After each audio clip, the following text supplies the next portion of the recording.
আসসালামু আলাইকুম। শারমিন ডেইলি ব্লগে আপনাদের সবাইকে স্বাগতম। পড়াশোনা করতে হলে কিছু ভালো খাবার খেতে হয়। আজকে দুধ এবং জাটকা মাছ ভাজি করে খেয়ে পড়তে বসি। সাথে ছিল কিছু পাকা পেঁপে। আমি যেহেতু কোম্পানিতে জব করি, তাই সময়টাকে খুব ভালোভাবে ম্যানেজ করতে হয়। আজ ছুটির দিন ছিল। আজকে শনিবার, গতকাল শুক্রবার ছিল। এই ২ দিন মিলিয়ে আমি আমার চাকরির যে পড়াশোনাটা আছে সেটাকে খুব গুছিয়ে সুন্দরভাবে তৈরি করতে পেরেছি। আজকে ৭ ঘন্টার মতো পড়াশোনা করার প্ল্যান ছিল, যা আমি পূরণ করতে পারি। আমি মূলত প্রাইমারির জন্য এবং শিক্ষক নিবন্ধনের চাকরির জন্য প্রিপারেশন নিচ্ছি।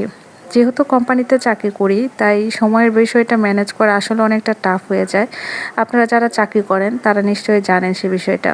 আমি মূলত সকালবেলায় এবং রাতের বেলায় পড়াশোনা করার সময় পাই। সাথে তো রান্নাবান্না বাজার করার বিষয়টা আছেই। তবে আমাদের প্রত্যেকেরই উচিত যার যার অবস্থান থেকে সরকারি চাকরির জন্য প্রিপারেশন নেওয়া।